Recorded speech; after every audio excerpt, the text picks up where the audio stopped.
morning, students. I am welcoming you all in the part 3 subject economics, lesson first, chapter development. आज हम लोग आपको स्वागत करते हैं पार्ट 3 इकोनॉमिक्स सब्जेक्ट्स के डेवलपमेंट चैप्टर के लेसन फर्स्ट पे। यहाँ पे प्रीवियसली क्लास में हम लोग कुछ बेसिक टर्म्स जाने थे, right?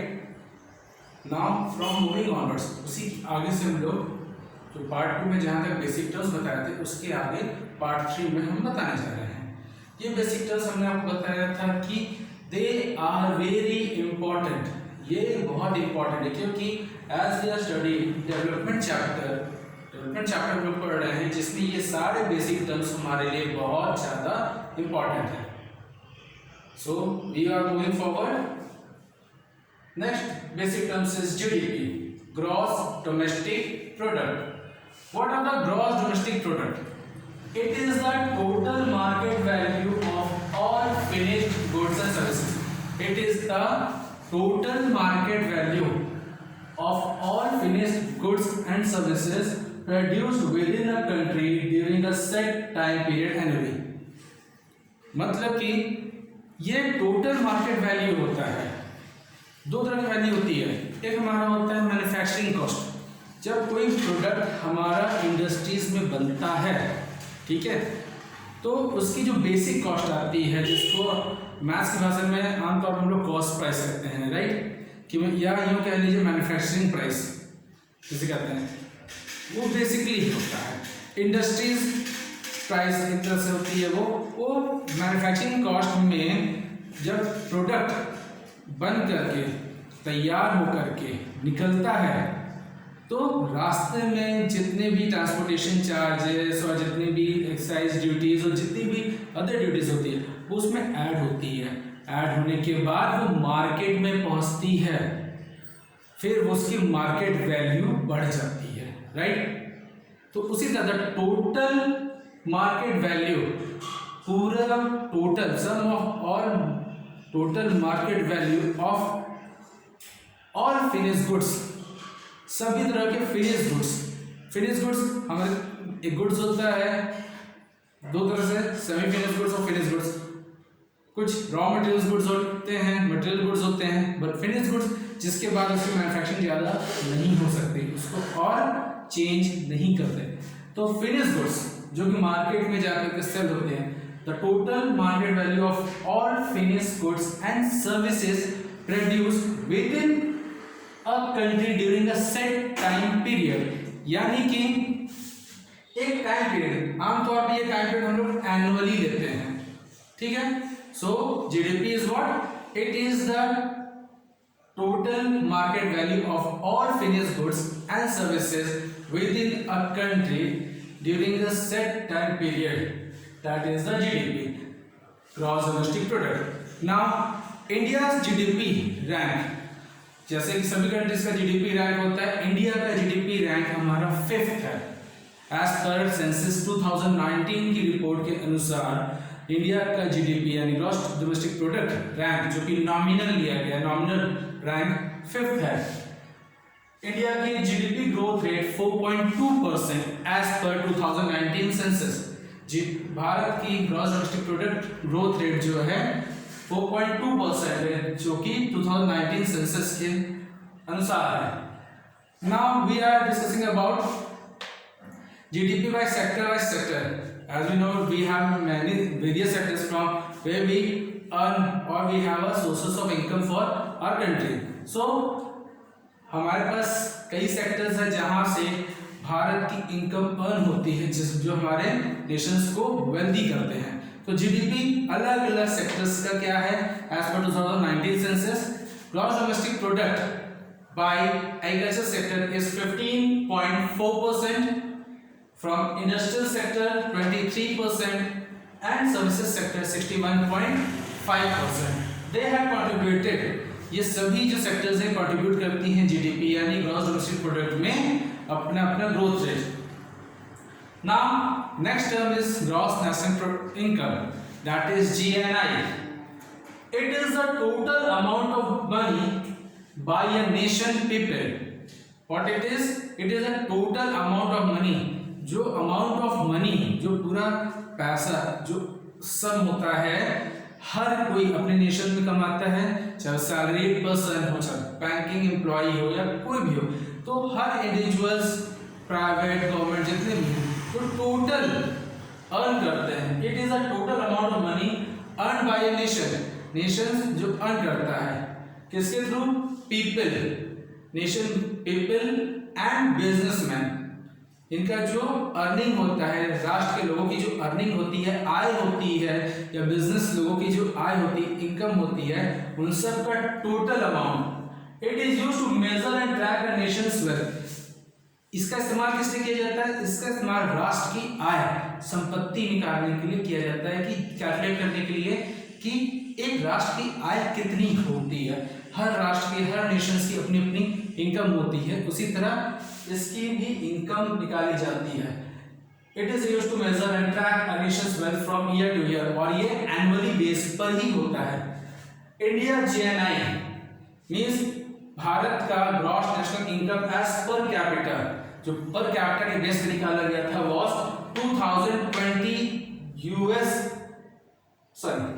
sorry India GNI as per was 2020 US dollar, and which was 10.38% increase from 2017.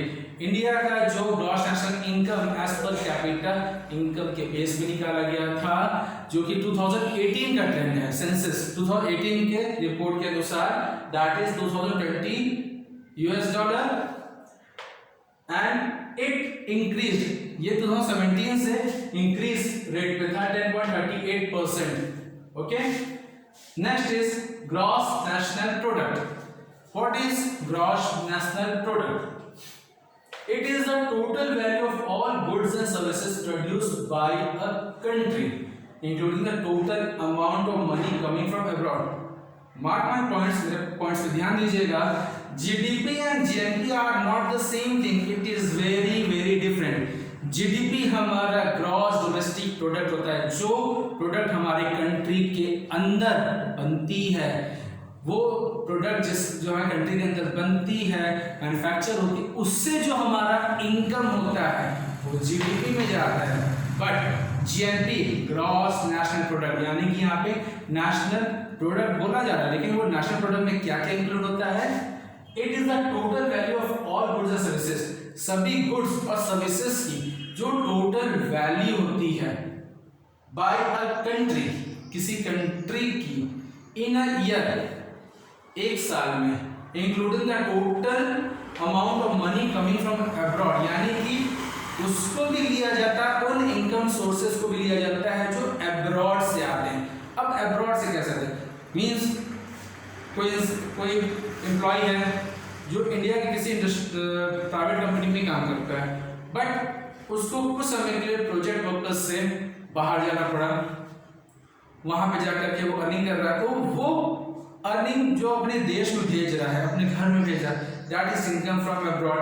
या कुछ एनआरआईज हैं जो बाहर वर्क करते हैं अपने बिजनेस के लिए, लेकिन अपना कुछ टर्नओवर पैसा इंडिया में भी भेजते रहते हैं, वो भी हमारा इनकम फ्रॉम अब्रॉड हुआ. So GNP gross national product, it is the total value of all goods and services. वो सारे गुड्स सर्विसेज से जो इनकम अर्न होती है produce by a country in a year, including the total amount of money, और वो भी उसमें आता है जो total amount of money coming from abroad. So its calculation is like this. Gross national product is GDP included net property income from abroad. India GNP was 2843.792 US billion dollar. Bharat का जो gross national product है वो है 2843.792 US billion dollar according to census December 2019. Now next is literacy rate. Literacy rate क्या होता है? Literacy rate यानी शिक्षा दर, हिंदी में से कहते हैं. तो जिस कंट्री की शिक्षा दर सबसे अच्छी होती है वो एक डेवलपिंग नेशन से डेवलप्ड नेशन की तरफ जाता है। जैसे एसडीआई रिपोर्ट में हमने आपसे कहा कि एसडीआई रिपोर्ट जो कि अमर्त्य सेन और महबूब उल हक ये दो इकोनॉमिस्ट ने खोजा था, इसी एसडीआई रिपोर्ट को यूएनडीपी अपने प्रोजेक्ट रिपोर्ट ऑफिशियल रिपोर्ट में शामिल करता है, जिससे कि किसी भी कंट्री की क्या कहते हैं एसडीआई रिपोर्ट निकाली जा सके, जिसमें 4 टायर्स पे बेस्ड होते हैं, जो हमने आपको पार्ट 1 के सेक्शन में बताया था ना। लिटरेसी रेट उसी में का एक पार्ट है।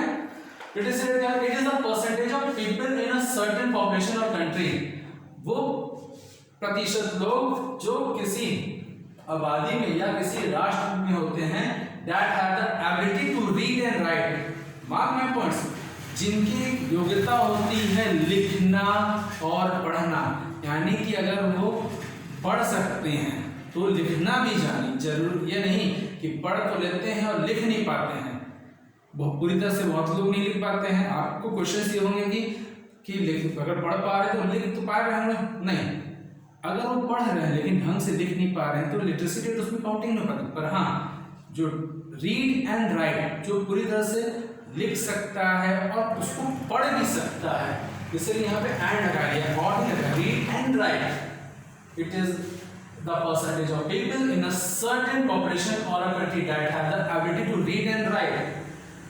India have 69.10% literacy rate, Bharat की शिक्षा दर की योग्यता जो है 69.10% है as per September 2019 report. Now, industrialization. It is a process by which an economy is transferred from primarily to one based on manufacturing goods. It is a process. ये एक प्रक्रिया होती है जिसमें एक अर्थव्यवस्था जो होती है ट्रांसफर होती है, हमारा अर्थव्यवस्था जो होता है ट्रांसफर होता है एग्रीकल्चर से, किसमें, प्राइमरी एग्रीकल्चर से to one based on the manufacturing of goods, goods की मैन्युफैक्चरिंग में। जब हमारे यहाँ यूँ कह लीजिए more and more industries are establish in a country, अब ज़्यादा से ज़्यादा इंडस्ट्रीज एस्टैब्लिश होती है किसी कंट्री में, that is also the period of industrialization, वो भी कहा जाता है। जिस कंट्री में एग्रीकल्चर इंडस्ट्रीज मैन्युफैक्चरिंग यूनिट्स ये दोनों रहती हैं, वो नेशन तेजी से डेवलप भी करने लगता है। Next point, infant mortality rate. Infant mortality rate, it is the number of death of children under 1 year. ध्यान रखिए 1 लिखा है, it is the number of death of children, वो संख्या मृत्यु दर की, वो संख्या infant mortality rate होती है, it is the number of death of children, 1 साल के कम बच्चों में, 1 साल कम से कम, आई रिपीट, 1 साल से कम उम्र के बच्चों में जो डेथ रेट होती है, ठीक है, ईयर ऑफ एज पर 1000, हर 1000 बच्चों में काउंटिंग होती है। Means if a child under the age of 1 year, so we get the calculation out of 1000 children, 1000 बच्चों की संख्या में हम लोग कैलकुलेट करते हैं, पहले उन बच्चों को लिया जाता है जो 1 साल के होते हैं, फिर वो 1 साल के बच्चे जो 1000 की संख्या में होते हैं, उनमें मृत्यु दर हम लोग टैली करते हैं, उसे हम लोग इन्फेंट मॉर्टेलिटी रेट कहते हैं।